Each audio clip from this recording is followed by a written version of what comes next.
Jina langu ni Dr. Senior Elisaria Palanjo.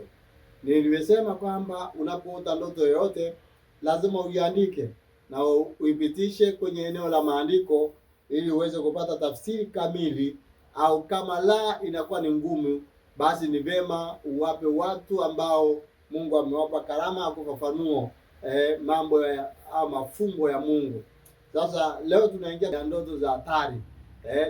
Unapoota ndoto ya kwanza, unapoota uko katikati ya uwanja wa vita, maana yake ni nini? Maana yake ni kwamba nyakati ambazo zimekukabili au nakabiliana nazo ni nyakati ambazo zina hatari, kwa sababu majeshi ya shetani yamesimama kwa sababu ya kupanga vita na wewe kwa ajili ya kukushambulia.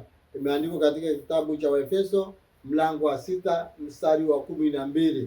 Lakini pia unapoota wezi wameingia kwenye nyumba yako au kwenye biashara yako au kwenye mahali popote, maana yake ni nini? Wezi wanakuja kwa malengo matatu: kuiba, kuharibu na kuchinja. Hizo ndio kazi ya wezi. Imeandikwa katika kitabu cha Yohana mlango wa 10 na mstari wa 10. Unapoota wezi wameingia kwenye eneo lako au kwenye ufalme wako, ikiwa ni nyumbani au ni ofisini au sehemu nyingine, maana yake ni kwamba utaingia kwenye mtego wa kupoteza, wa kuibiwa au kuharibiwa au vitu vyako kuchinjwa vibaya. Kuchinjwa vibaya maana yake kuna usemi ambao wanasema umemchinjia baharini. Maana yake ni kwamba adui shetani amepanga mpango wa kuvuruga mifumo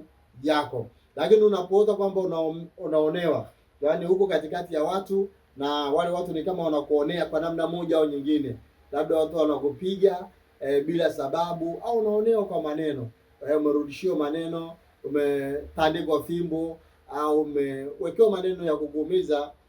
Maana yake ni kwamba kipindi ambacho unakabiliana nacho katika ulimwengu wa roho, kuna watu watataka kusimama ili kuwaweza kukushusha wewe chini. Kwa hiyo sasa ni sharti unapoota kwamba unaonewa, unapigwa, unanyanyaswa, unanyimwa chakula, yaani unafanyiwa ziaka, unafanyiwa ziaka.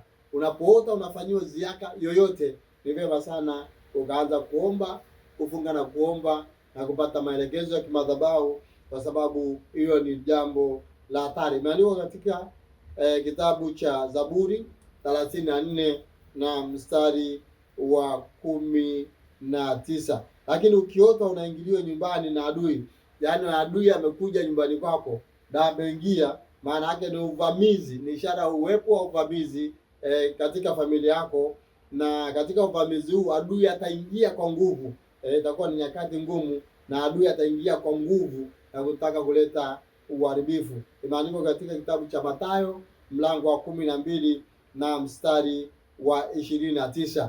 Ndoto ya hatari, unapoota unaanguka, aidha unaanguka kutoka juu au gorofani au sehemu ya juu na wewe ukaanguka chini, maana yake ile ni ishara ya uwepo wa anguko juu ya maisha yako, anguko la kikazi, anguko la biashara, anguko la mambo ya msingi sana. Niwahi kuzungumza na mtu mmoja na nikamuuliza, tajiri mmoja, kwamba wasiwasi wako mkubwa ni nini? Naye aliniambia kwamba wasiwasi wake mkubwa ni kuona kwamba anafilisika, anarudi tena kwenye hali ya umaskini. Kwa hiyo unapoota unaanguka, maana yake hilo ni anguko ambalo limetengenezwa katika ulimwengu wa roho, ambalo litaharibu mfumo wa maisha yako. Ukiota kwamba unapoteza, maana yake ni au umepoteza fedha, umepoteza vitu vya msingi, maana yake zile ni nyakati mbaya ambazo zimeamuriwa, nazo zitakufanya upoteze vitu vya msingi. Mimi jina langu ni Dr. Senior Elisaria, mpaka kipindi kingine.